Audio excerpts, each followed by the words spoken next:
we have, that is slotted test bench.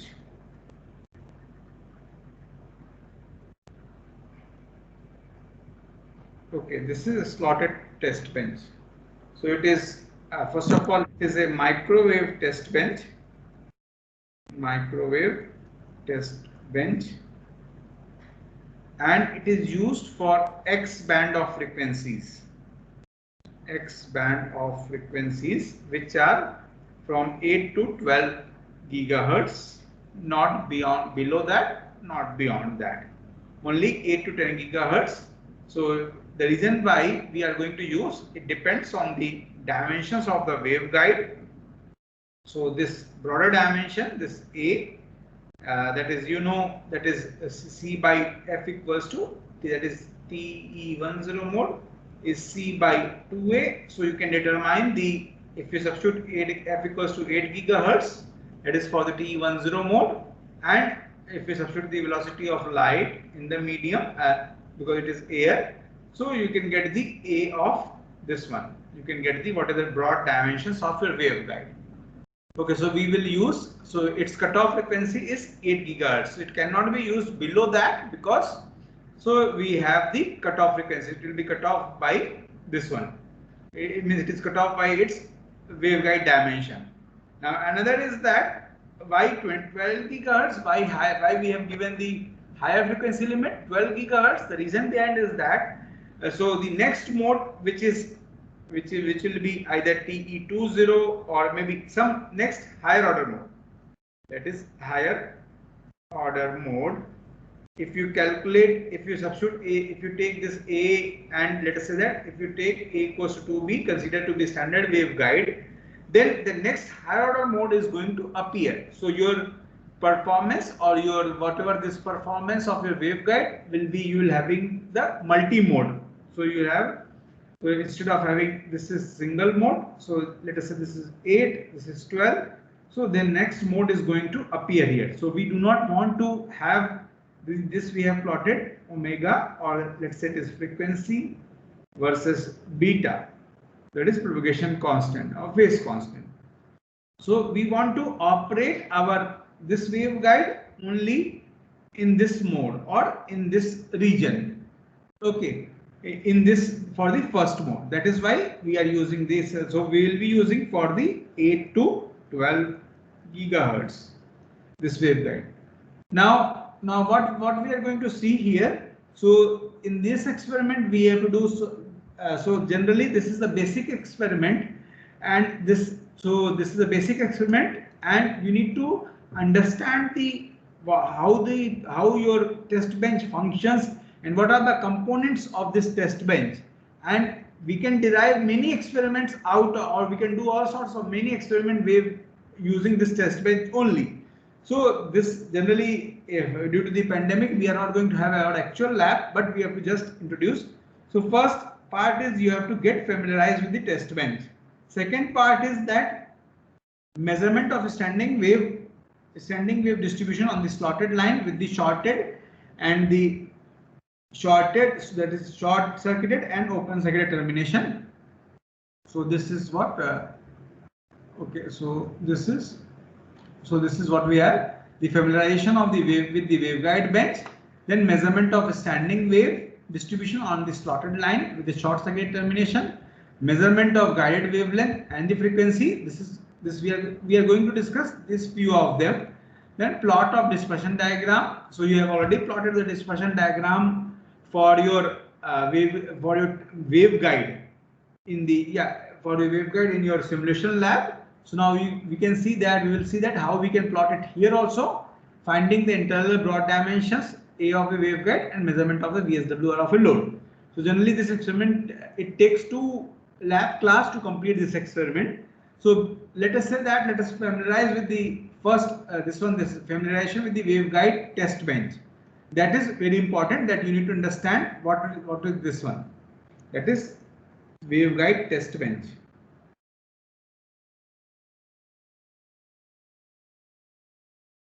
Okay, so in any waveguide, let us say that, so first we need to have source. that is source. That is, so we want to have, that is source. This is RF source. So this is RF source which will generate the RF frequencies for frequencies 8 to 12 gigahertz. So this source can be based on different types of sources are there in the microwave lab. So you can see that is either you can use klyrostron. The details of the klyrostron will be discussed in the class. Klyrostron based, or you can have magnetron based. So magnetron, this klyrostron. So these two are the different types of sources, and they are different principles. Means these are the two RF or microwave sources we have. You will find in your microwave oven, you will find the magnetron, because it is having the high power. It means it provides us high power, and we will have the klyrostron here and magnetron. In some test bench we have klyrostron, some bench we have magnetron. Okay. Now after that, this what we have, this we have a RF source. Then what we will do, so this RF source will work from frequencies 8 to 12 gigahertz. So it is designed in such a way that it should work, but we have to set up the frequency. So the setting up the frequency, how do we set up the frequency? So we have a bias voltage, that is bias voltage. So we bias voltage, that is some V is there, some V naught. So we change the bias voltage. So it change. So when you will study the klyrostron characteristics of a klyrostron, then you will see if you change the bias voltage, that will change the frequency. So in that way you can sweep your frequency from 8 to 12 gigahertz. Let's say for one voltage you will get one frequency, for another voltage you will get another frequency. So we will provide the bias voltage in such a way that we will get the frequencies from this to this. Okay.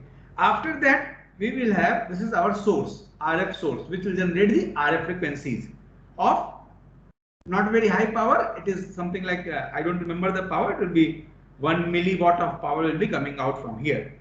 After that, what we have a system called isolator. Isolator, it is a single port device. It is a double port device. But it is unidirectional. Unidirectional means so what is this going for? Why we need it? So RF source. Let us say that this source will have some Z0. It will have some characteristic impedance. So it is designed for some characteristic impedance, and if the characteristic impedance of this Z0 doesn't match with whatever the transmission line you are going to connect with the source, then what is going to happen? There will be reflections will be generated, and reflection will be generated, and the reflection will combine with the forward traveling wave, that is forward traveling and backward traveling wave will combine together. They will form the standing wave pattern, and they will heat up the source, and your source will get damaged. So to protect your source or protect the RF source, we need a isolator. Isolator is a single, that is unidirectional device. It will allow the flow of power only in this direction, in only single direction.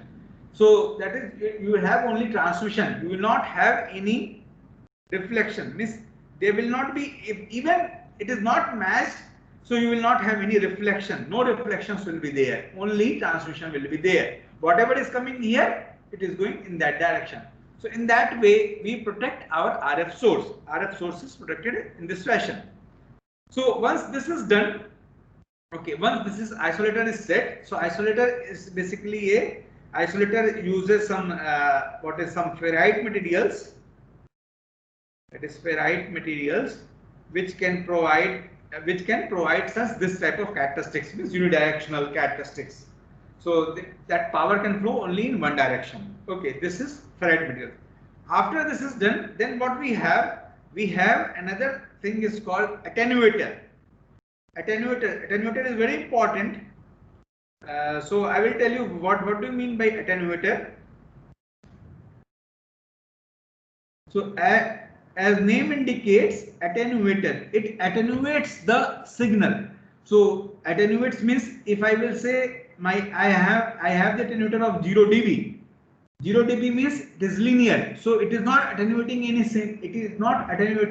signal. Means it is just passing. It is something like acting like a band pass filter for this frequency. Now, if I say my attenuator is having, my value of my attenuator is 10 dB, that means it is, if I feed power P naught here, it is reduced by 10 times. That is P naught by 10. Similarly, if you have, that is 20 dB, so it will be P naught by. So here you will have the variable attenuator. So it will require for certain experiments that we will tell you for which experiment is required. So you can vary the knob. You can vary the knob of a variable attenuator. Make it 0. All the power will be passed. So basically, it has some resistance. It will have some variable resistance. So it will try to decay the power and allow a fraction of power to pass through it. It will allow a fraction of power to pass to reach here. Only, let's say, fraction of power, that is P naught by 10 or P naught by 100, or let's say if you say if we'll have, that is 3 dB, so I will have half of the power will reach here, and so on. So you can get in this fashion. So once this variable attenuator is there, okay, then what we will have, once the attenuator is there, so now it is up to us how much power. So your RF source is generating fixed amount of power. Now it is up to you how much do you want, that can be tuned by this variable attenuator. Okay, once this attenuator is done, okay, before that what we want to have, so we want to here I forgot to mention, here we have the frequency meter. So here we have a device called frequency meter or frequency wavelength meter. Different names are there. So this frequency meter, what it does, it will have. So I will just explain frequency meter. So this is frequency meter. Okay, it is a band stop. It is a narrow band stop filter. Okay, so this is some signal is coming out.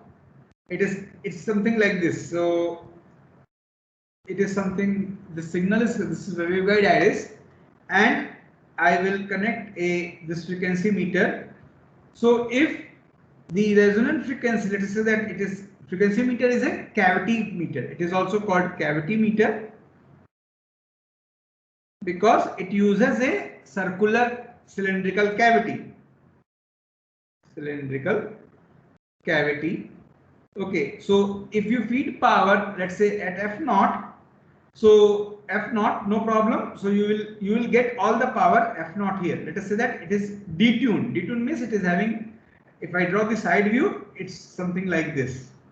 So you have a flange, this plunger coming out. So you can, whatever this flange can be moved up and down. So the resonant frequency, the height of the cavity changes and the resonant frequency of the cavity changes. Now, if let's say that I don't have any resonator here, I don't have, means I have only this waveguide section, then what is going to happen, if I feed power here F dot, I will be getting F naught here. Now, once I bring a cavity meter, or if I bring a resonant circuit whose frequency is F1, means let's say it is resonating in F1, you can tune your frequency according to your this height of this cavity meter. So what is going to happen at F1? Let us say that if I feed power instead of F0, if I feed F1 here, then what is going to happen? This power is going in this way, and since it is resonating structure, so it will go here, and the entire power will go here, and you will not get anything here at the resonant frequency. And if it is just to check it is just to measure the resonant frequency of your signal it is used. You don't have any other method to measure the resonant frequency in your setup. So frequency meter is used to measure the resonant frequency or the frequency of operation, whatever has been launched from the whatever has been launched from the power, that is Klystron. So once this is done, so you just measure your frequency. So you will get a dip, a sharp dip in your VSWR meter that we will explain later on. So it is just, you will get all the power will go here. You will not get any power. But for operation, we will detune it. Otherwise, if you detune it, then what you will have? You will have all the frequencies, whatever the desired frequencies are passing through your waveguide. So this is your cavity based or cavity meter, or that is frequency meter. Okay, now this is once the frequency is measured, then variable attenuator. After that, what we will have? Sir, we will have a test bench. Sir, can you repeat that detuning part once again? Like, what did you say? We detuned. Which one? You said something about like you measured a frequency with a frequency meter, and when it's in operation, you detune it. Like, what did you like? What does that? See, the frequency meter is used to measure the frequency. Let me explain. Let me explain. So I have a source. I have a RF source. Then I have a isolator. RF source. I want to measure its frequency. So I will connect a frequency meter here, or the cavity meter. Frequency meter. Okay, so now frequency meter. Now what is going to happen? This RF source, I can tune the frequency by the bias voltage here. I change the bias voltage, the frequency of the source will change. That is, I am sure that will work. But we don't know the actual frequency, what is coming out from here. There is no means by which we can say that this. We know that because our system was designed such a way, we know that the frequencies will be for 8 to 12 gigahertz. But we don't know the exact frequency, whether it is 8.6 or 9.10, 9.10 or 11 gigahertz. What would be its frequency? To measure that, what we do, we have a frequency meter.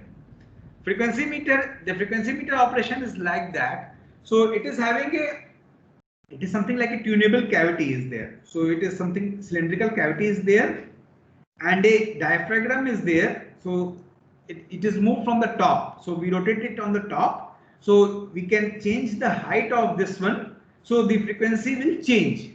The frequency of the cavity, it depends on the height. If you have a lower height, it will try to pass the higher frequency. If H1, if H2 is larger, then it will try to pass the higher frequency. Now once this is done, so that part is basically we will get if the frequency of the cavity, listen properly, if the frequency of the cavity and the frequency of RF source match together, then we will get a dip, basically a movement. You will see a sharp movement in the VSWR meter. Why the movement is seen? The reason behind is that if all your power is going inside the frequency meter, you are not getting any power here. When the resonant frequency of RF source and the frequency meter gets matched, you will not get any power here. Then you will see a sharp turn in your VSWR meter. If it is not matched, if these two frequencies are not matched, let's say it is 8 gigahertz and it is at 10 gigahertz, then you will get entire power. It means entire power of 8 gigahertz you will observe here. But if you are having 8 gigahertz here, you will not get anything here. So you will see a sharp change in the you will dip in the VSWR meter. That we will explain later on when we will explain the VSWR meter. Okay, so it is basically a band stop meter. Now, so this is, but for work, this is just to measure the frequency. But for working, we have to detune it. detune it, detune the frequency meter. Why? Because we want our all the power should cross this, should reach here, so that the power can, so that we can, it can pass to the your test bench. Okay. Anything else?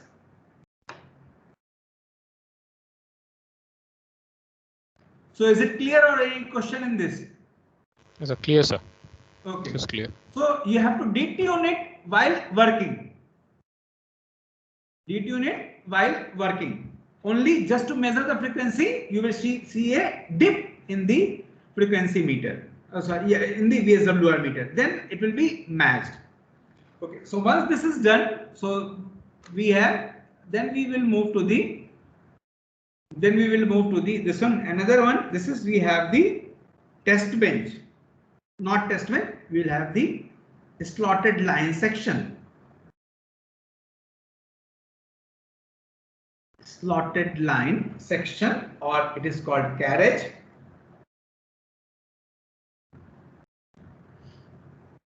So in a slotted line carriage, so it is, all the system is designed for work in the TE10 mode of the, that is dominant mode of a rectangular waveguide.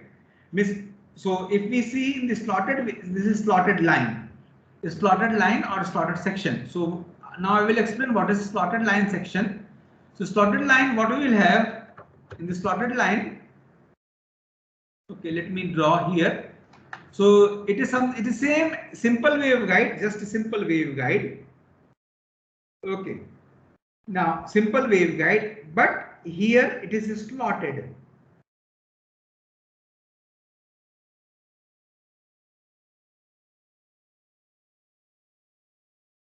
It is slotted at the center. Why it is slotted at center? Why not here? Means why not at this position or at this position? You can ask why not here. So it is slotted at the center, and for proper gradual matching, so it is something like they did it like this. Means now the reason behind is that, so if you have you studied the electric field and magnetic field behavior of a rectangular waveguide, you might have, you have taught it in your simulation lab. I will just show you here. So this is the electric field we will see. This is the electric field lines. So it is having the maximum at the center. This is, okay, I'm not able to draw here. Electric field lines, and these are the magnetic field lines.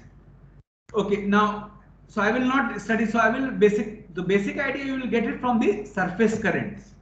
So if you see the surface currents here, so in the surface currents, if you see, so if you if I etch a slot here at this location, at the center of it, then does it affects the mode? It will minimal affect the mode.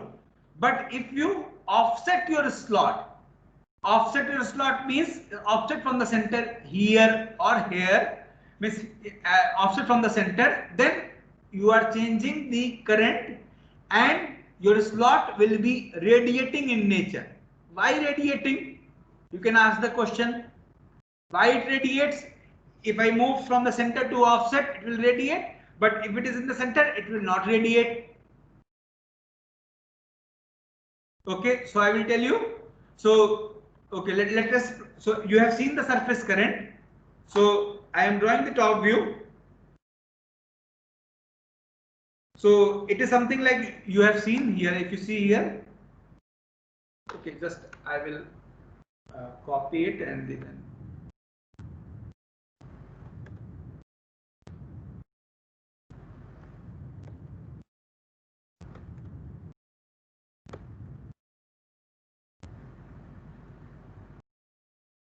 Okay, let me see whether I am able to draw that or not. Okay, so if I draw a slot at the center here, then what is going to happen? It will not radiate. Why? Because if you plot this electric, if you have seen the electric fields are something like this, or magnetic fields are like this here. So it will, so if I etch a slot here, so these 2 points, if you see, these 2 points are having the equipotential surface. Equipotential. If these 2 points are having the, if it is exactly as in the center, equipotential, then you, and why do we have electric field buildup or radiations? When there is a difference of the potential, so there will be no electric field buildup. So but if you see here, if you have a slot here, the potential here at this point and this point will be different, so an electric field in this slot will be built up in this fashion. That is, it goes from higher potential to the lower potential, that you know in the capacitance. Electric field goes from the higher potential to the lower. So you will have radiation. So that is why if you etch a slot at the center, it will not radiate. And it will minimally perturb the mode. It will not, basically, it will not perturb the mode. Now, and you, now by having these things, now you have to introduce the probe. So your probe will be H probe, that is magnetic probe, which will let's say it will be something like a probe. So it will try to collect the magnetic fields and collect magnetic field or currents. Then it will try to generate the voltage. So that will be okay. So I will just draw you here. So we'll go back here. We'll have this slotted line. So on the top of the slotted line, we have the, that is, we have the detector, that is called square law detector, which is connected to your VSWR meter.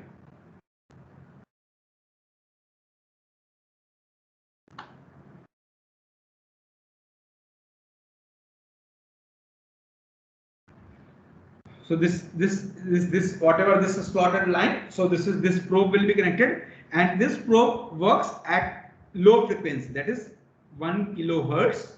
So we will explain later on the working of, so experiment is also there. How does this detector works? So it is basically a modulator. It modulates the modulator will, before that we have the pin modulator also. I forgot to mention. That is pin modulator. So pin modulator is used for modulating your RF signal for 100 kilohertz. So it detects, this square law detector detects. After that, you will get the VSWR reading, and at another end you will have the load, that is termination. Termination. It can be load, that is, it can be load or open or short. Okay, so this is the test bench we will have, or we have in our lab. Okay, so this is the test bench. Now what is our aim in the experiment? So we have to do the measurement of standing wave pattern on the slotted line with short circuited or the open circuit terminations. So you need to measure the standing wave pattern on the slotted line with the short circuited or the open circuited transmission line. Okay, so now, so let us say that we have load that is short circuited as a load. So what would be its standing wave pattern? So standing wave pattern, or this one, that is voltage. At the load, if it is shorted at this end, this shorted means you will have voltage equals to 0, V equals to 0, and what you will have, so after, as you move away from the load, so shorted end, so you will have, this will be the standing waves form. Now what you have to, and you know so these are the standing waves. So why these are called standing waves? So as time changes, so these values will change. So okay, so this is what omega t equals to 0 maybe. Then you will have for another time phase, it will be something like this. And another omega t you will have like this, that is omega t equals to t by, that is pi by 4, then pi by 2, then 0, means you have this. So the points, some points are remain to be fixed. The points of maxima and minima are fixed. That is why we call this as a standing waves. And it is the combination of forward traveling and the reverse traveling wave. So, and the distance between the two short circuited point or two open circuited point is your lambda g by 2. Lambda g by 2. So you need to measure, you need to first identify that means you have to measure the VSWR, standing wave distribution, on the slotted line using the short circuited line and the open circuited line. Okay, this you have to do it on this one. Now the question comes, how will you measure the guided wavelength? So what you have to do in the guided wavelength? So once you did all these things, once it has been done, then you have to measure the guided wavelength. So you locate the positions of maxima or minima. This is also maxima. This will be minima, maxima. So distance between the two maxima or two minima is lambda by 2. From there you can calculate your lambda g by 2, and you repeat this sorts of experiment 3-4 times, and from there you take the average of it. Then you will find out the lambda g of your this one. And frequency you can find out from the frequency can be found out from the your this one. What one? The cavity meter. Okay, the cavity meter. Okay, so now once this is done, then it was asked to plot the omega versus beta diagram. That is omega versus beta diagram. Omega beta, that is dispersion diagram. So you know lambda g, you know frequency, so you can find out. So you know beta equals to 2 pi by lambda g. So you can find out on the x-axis you plot frequency, on the y-axis you plot the beta. That can be easily find out. So but you have to discretize your frequency to space points and calculate all this lambda g first at all these frequencies. You do the sweep in the frequency, and then you join the curve. Then you will be able to get the omega, this one, omega by beta diagram. Omega beta. Another is finding the A of a, that is A of a waveguide. So how will you do that? Waveguide. So you know the expression, you know the very famous expression, that is 1 over lambda g square equals to 1 over lambda naught square plus 1 over lambda c square. This expression, you know lambda g already calculated, lambda naught calculated from the frequency meter. You can calculate the lambda c, and your lambda c will be for the TE10 mode, it is 2a, and lambda g is known, lambda naught is known, lambda c can be calculated. So from there a can be calculated. In this way you can get the value of a.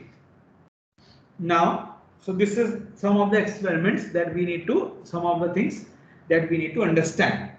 Okay, so now, so please go through the manual. Now I will hand over. So in VSWR measurement, so TS will discuss the VSWR meter and how VSWR meter works. That they will explain the detail.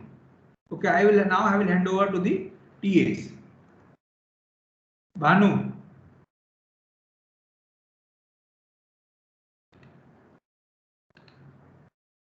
Bhanu, are you there? Yeah. Yes, sir. Hello, sir. Yeah. Manikant.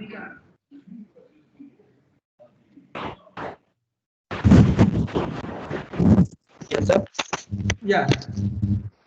So okay. So you have any questions? You can ask the questions. So they will explain the detector portion, of this one, this test bench. Since we do not have to do anything in this experiment, because we cannot do it on the using in the simulation. Just to have to understand the how the test bench works and what are the functions of what are the components of this test bench. Okay, that best we can do from here. Otherwise, if let's say if institute's open, then in the summer we will have some experiment based on the test bench. Yeah, Bhanu, can you continue? Sir, actually, I had one doubt regarding the lab in general. You mentioned right now that we may have some experiments in when we come back. How is the grading going to happen for the lab as a whole? So that we will see. We will discuss. I will discuss with Professor Mandal. Don't worry about the grading. So if everything is completed, then we will see. Basic thing is that we will see that whether we are going to keep it pending or we will evaluate it based on your experiments, that simulation based experiments, or this one, because we will have in the quizzes we will evaluate for these experiments also, understanding of these experiments. Sir, about the quiz also, what can we expect on Wednesday? What kind of questions can we be asked? And what would be the format of the test? It is the basics, whatever we have taught in the class or in the lab, the questions will be from there. What are the simulation tools you have used, and some basics questions from there, basic understanding of questions. Yeah. Like the simulation tools would depend on how we carried out the experiment. So like what do we refer? What do we consider a syllabus to be? Where do we study from? So so let us see on day after tomorrow.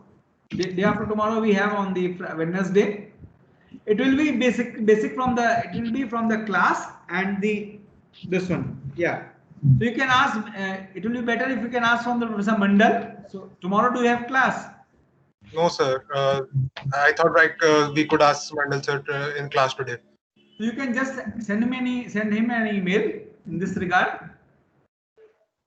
Okay. Okay. Do you know about the format of the test at least?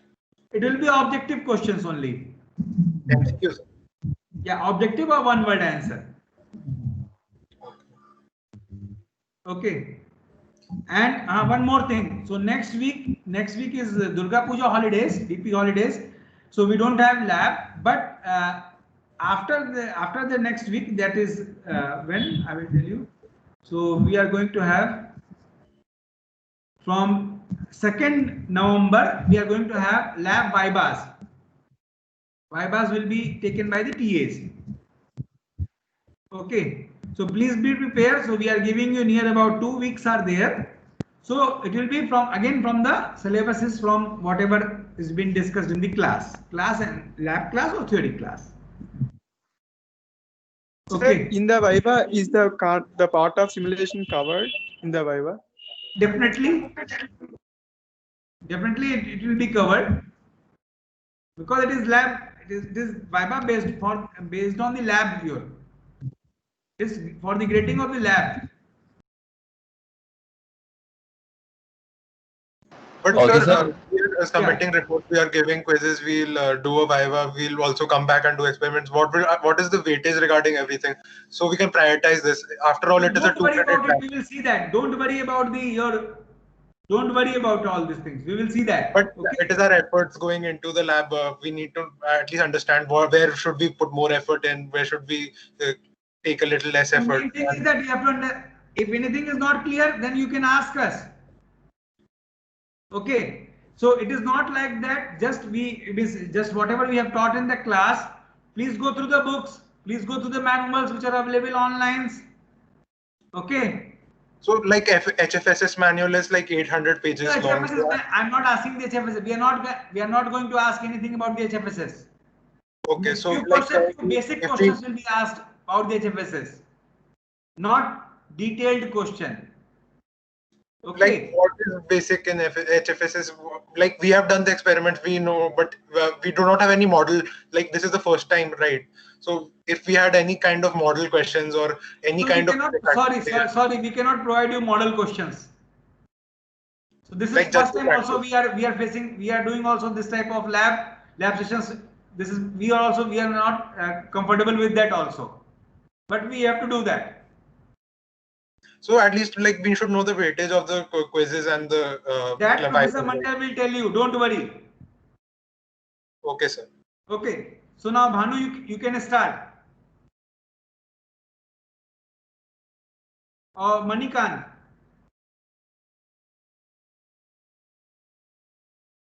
Yes, sir. Yeah, you can you start? Yes, yes. Sure. Yes, yeah. Yeah. Just you have to explain few more workings of the detector and VSWR meter and VSWR method of VSWR measurement. Sorry, sir. Sir, in Wednesday's test, will we have any questions from today's class? That is, including the waveguide bench. I don't have any idea because Professor Mandal has made the paper question. I don't think so. You will not have from the today's class. Okay. Bhanu.